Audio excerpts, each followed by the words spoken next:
Salam jumpa. Assalamualaikum warahmatullahi wabarakatuh. Video ini adalah seri video kedua dari mata kuliah analisis dan desain sistem. Pada video ini kita akan bahas mengenai manajemen proyek sistem informasi. Nama saya Gugu, selamat datang di channel Gugu Learning. Salah satu cara atau metode yang biasa dipakai perusahaan untuk mengembangkan sebuah sistem informasi adalah dengan menggunakan pendekatan yang berbasis proyek.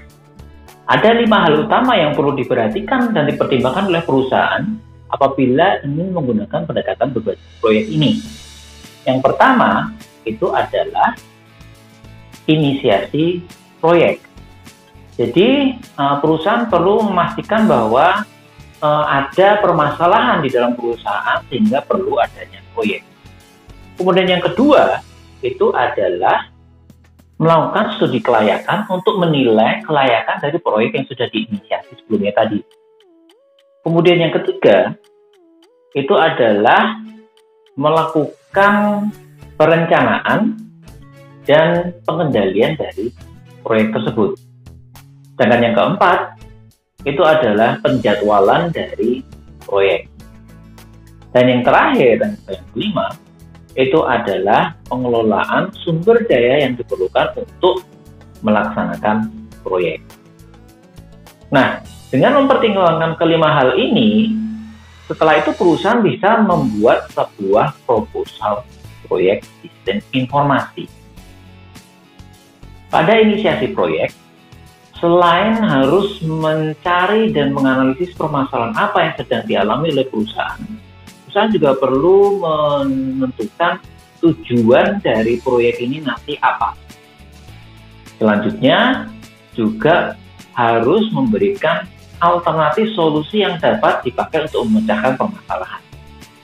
Sebagai contoh misalnya, pada suatu perusahaan ditemukan adanya beberapa gejala.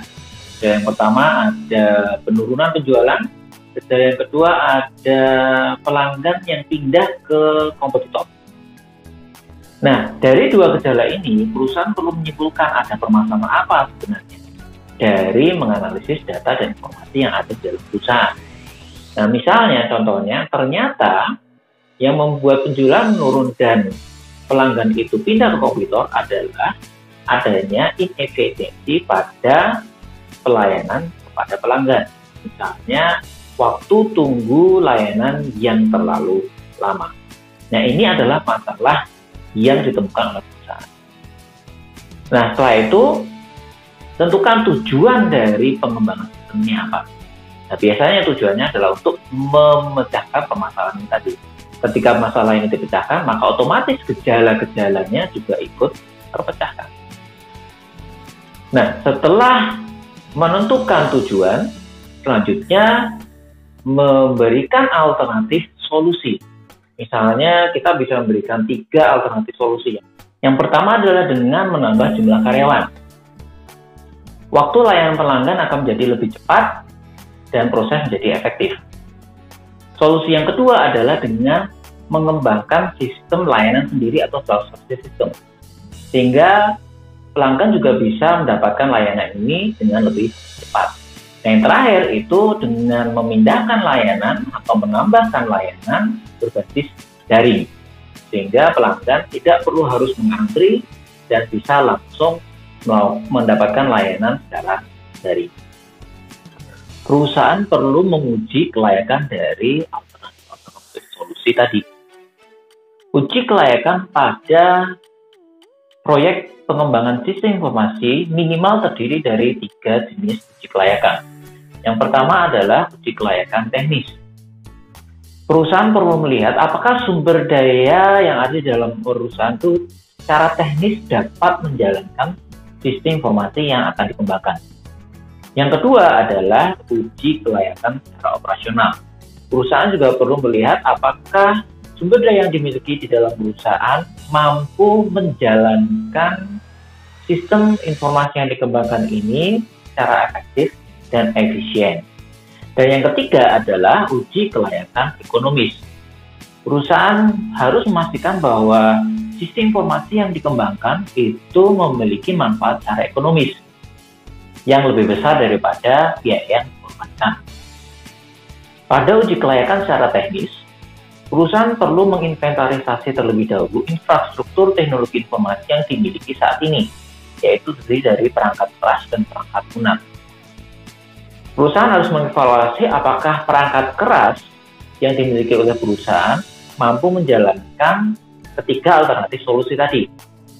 Misalnya untuk alternatif solusi pertama, karena hanya menambah karyawan, maka pastinya perangkat keras yang ada saat ini secara teknis layak untuk menjalankan alternatif solusi tersebut. Sedangkan untuk alternatif yang kedua dan ketiga, perusahaan mungkin perlu membeli perangkat keras yang baru atau menggunakan jasa layanan perangkat keras berbasis awan.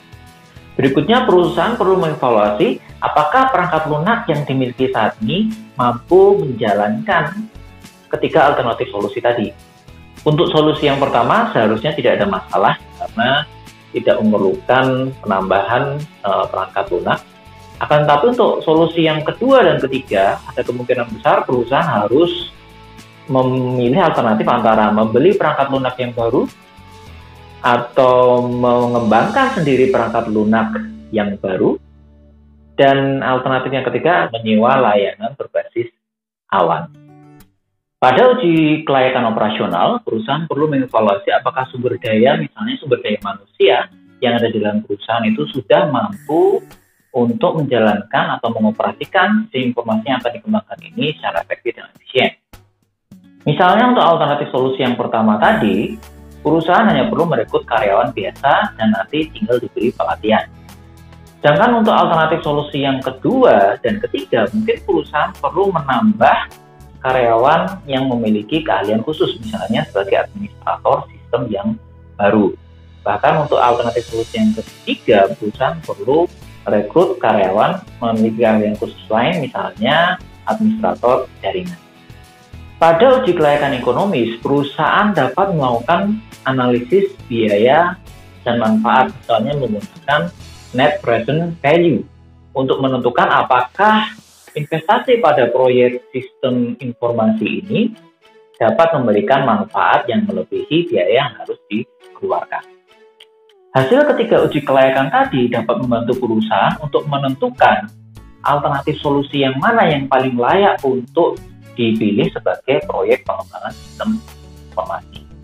Setelah menentukan alternatif solusi yang akan digunakan, perusahaan bisa meneruskan dengan merencanakan aktivitas-aktivitas apa saja yang perlu dilakukan pada proyek ini dan berapa lama waktu yang diperlukan agar proyek ini bisa selesai. Pada saat merencanakan aktivitas pada proyek sistem informasi ini, perusahaan dapat mengacu kepada metodologi pengembangan sistem yang sebelumnya sudah dibahas, misalnya menggunakan siklus pengembangan sistem. Tahapan-tahapannya ada misalnya 7 tahapan, nah aktivitasnya itu direncanakan berdasarkan 7 tahapan tadi. Berikutnya, untuk mengestimasi waktu, ada beberapa metode yang bisa digunakan untuk menghitung kira-kira estimasi waktu untuk pengerjaan proyek ini berapa lama. Estimasi waktu dapat dihitung misalnya menggunakan pengalaman sebelumnya atau menggunakan analogi dengan membandingkan dengan proyek-proyek yang ada saat ini.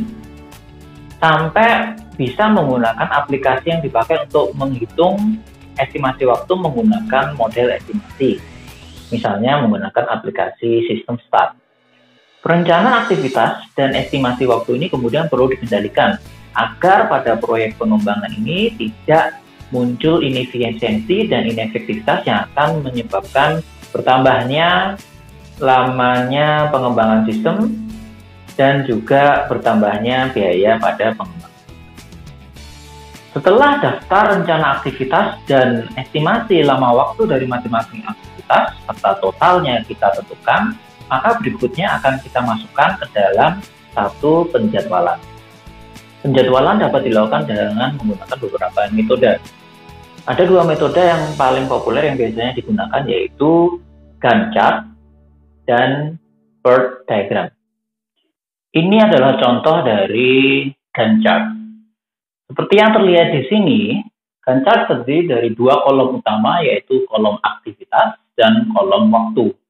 Sehingga kita bisa melihat untuk masing-masing aktivitas, berapa lama waktu yang diperlukan beserta urutan aktivitas dan urutan waktunya. Sedangkan yang ini adalah contoh dari BERT diagram. Dan bisa dilihat di sini, hampir sama sebenarnya dengan Gantt chart, akan tetapi wujud dari aktivitasnya dalam bentuk diagram yang dialirkan dari satu waktu ke waktu berikutnya, sehingga terlihat berurutan seperti ini. Yang terakhir, setelah kita menentukan penjadwalan dari proyek pengembangan sistem, itu adalah membentuk tim proyek. Di dalam sebuah tim proyek, kita bisa menunjuk ketua tim, kemudian yang utama adalah ada analis dan developer, dan kemudian kita juga bisa menunjuk auditor untuk melakukan pengendalian terhadap proyek ini, serta beberapa asisten yang dipakai untuk membantu dalam pengembangan sistem informasi. Nah, di dalam penunjukan tim, itu kita harus memastikan bahwa tim ini dapat berkomunikasi secara efektif dengan manajer puncak dari organisasi itu, agar selalu mendapatkan dukungan yang diperlukan dari manajer puncak organisasi. Manajemen proyek sistem informasi ini dapat dilakukan dibantu dengan menggunakan beberapa aplikasi. Misalnya sebagai contoh, aplikasi Microsoft Project. Setelah kelima hal utama ini tadi selesai kita tentukan, maka berikutnya kita dapat mengembangkan proposal proyek sistem informasi. Proposal proyek sistem informasi biasanya terdiri dari beberapa item. Yang pertama adalah latar belakang permasalahan, tujuan, serta solusi. Berikutnya ada penjabaran mengenai analisis studi kelayakan. Setelah itu biasanya ditunjukkan mengenai daftar aktivitas, penjadwalan, dan anggaran. Dan terakhir diakhiri dengan simpulan atas proyek tersebut. Saya sudah menyiapkan modul tutorial untuk aplikasi Microsoft Project yang bisa diklik di tautan di deskripsi video ini.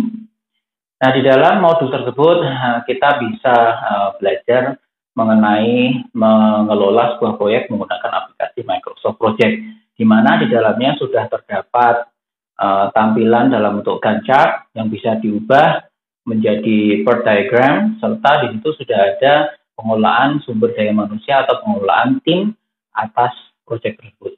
Selain itu, dengan menggunakan aplikasi Microsoft Project juga bisa membuat anggaran yang diperlukan untuk proyek yang ingin dijalankan.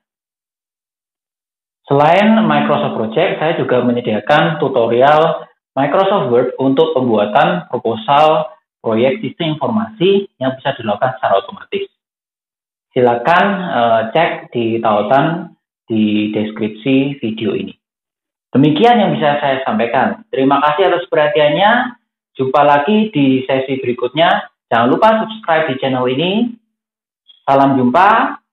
Assalamualaikum warahmatullahi wabarakatuh.